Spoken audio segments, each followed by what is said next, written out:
ஓவர்நைட்டில் மாறிய முதல்வர் பெயர். மலைப்பாம்பு போல எடப்பாடி. 50 லட்சம் கோடியா? செங்கோட்டையன் பகீர்.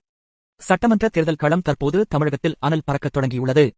குறிப்பாக ஈரோடு மாவட்ட அரசியலில் மிகப்பெரிய திருப்பமாக அதிமுகவின் தூணாக கருதப்பட்ட மூத்த நிர்வாகி கே.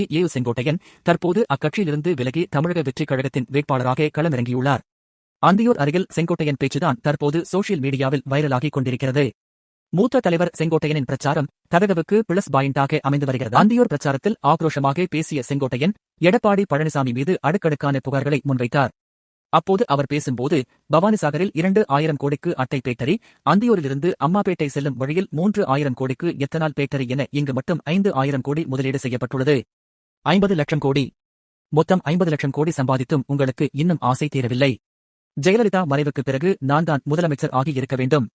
ராத்திரி வரைக்கும் நான் தான் அந்த பட்டியலில் இருந்தேன். ஆனால் காலையில் எல்லாம் மாறிப்போச்சு. காரணம், எடப்பாடி கையில் பணப்பெட்டி இருந்தது, என் கையில் பெட்டி இல்லை. காலையில் சசிகலா அம்மா என்னிடம் கேட்டபோது, சரி பரவாயில்லை, யாரோ ஒருத்தர் இருந்துட்டு போறாங்க, கட்சியை உடையாமல் பார்த்துக்கலாம் என்று சொன்னேன். ஓவர்நைட்டில் மாறிய முதல்வர் பெயர்.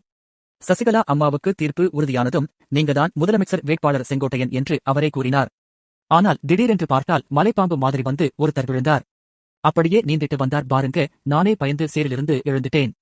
எங்கடா ரிசார்ட்டுக்குள்ள மலைப்பாம்பு வந்துருச்சான்னு நினைச்சேன். அப்படி காலை பிடிச்சு கெஞ்சிட்டு, இப்போது இவர் யார் என்னை முதலமைச்சர் ஆக்குவதற்கு? எனக்கு தனித்தகுதி இருக்குன்னு எடப்பாடி சொல்றாரு. இப்படி எவனாவது சொல்லுவானா என்று மிக கடுமையாகச் சாடினார். எடப்பாடி பழனிசாமி வர்சஸ் செங்கோட்டையன். தொடர்ந்து பேசிய செங்கோட்டையன் எடப்பாடி பழனிசாமி மற்ற தலைவர்களை கையாண்ட விதம் குறித்தும் விமர்சித்தார். 18 பேர் ஓட்டு போட்ட டிடிவியை கழட்டிவிட்டாரு. 11 பேர் ஓட்டு போட்ட ஓபிஎஸ்ஐயும் கழட்டிவிட்டாரு. இவரை பலமுறை காப்பாற்றிய பாஜகவுக்கு திருநெல்வேலி அல்வா கொடுத்துட்டாரு. அதுக்கப்புறம் பிரேமலதா விஜயகாந்துக்கு ராஜ்யசபா சீட் கொடுக்கிறதா சொல்லி அவங்களையும் காலி பண்ணிட்டாரு.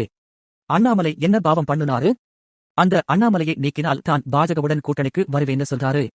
என்னையா உலகம் இது? தமிழ்நாட்டில் எவனுமே இருக்கக்கூடாது, இவர் மட்டும் 50 லட்சம் கோடி கொள்ளையடிச்சது பத்தாதுன்னு இன்னும் 50 லட்சம் கோடி வேணுங்கிறார் என தனது ஆதங்கத்தை கொட்டி தீர்த்தார். பணப்பெட்டி மலைப்பாம்பு. செங்கோட்டையனின் இந்த திடீர் அதிரடி பேச்சுக்கள் எடப்பாடி பழனிசாமிக்கு அரசியல் ரீதியாக பெரும் பின்னடைவை ஏற்படுத்தும் என்றே கருதப்படுகிறது. காரணம், பல வருடங்களாகவே அதிமுகவின் ரகசியங்களை அறிந்த ஒரு மூத்த தலைவர் இப்போது பகிரங்கமாக குற்றச்சாட்டுகளை முன்வைப்பது கட்சித் தொண்டர்களிடையே சலசலப்பை உருவாக்கியுள்ளது. குறிப்பாக பணப்பெட்டி மற்றும் பதவி தொடர்பான ரகசியங்களை அவர் உடைப்பது அதிமுக வாக்கு வங்கியில் ஓட்டையை ஏற்படுத்த வாய்ப்புள்ளது. அதே சமயம் தமிழக வெற்றிக் கழகத்திற்கு இது ஒரு மிகப்பெரிய பிளஸ் பாயிண்டாக மாறியுள்ளது. ஒரு அனுபவம் வாய்ந்த தலைவர் தங்கள் பக்கம் நின்று எதிர்க்கட்சியின் பலவீனங்களை பேசுவது தவக வேட்பாளர்களுக்கு பெரும் பலத்தையும் பொதுமக்களிடையே ஒரு கவனத்தையும் பெற்று தந்துள்ளது என்பதில் மாற்றுக் கருத்தில்லை. பொறுத்திருந்து பார்ப்போம்.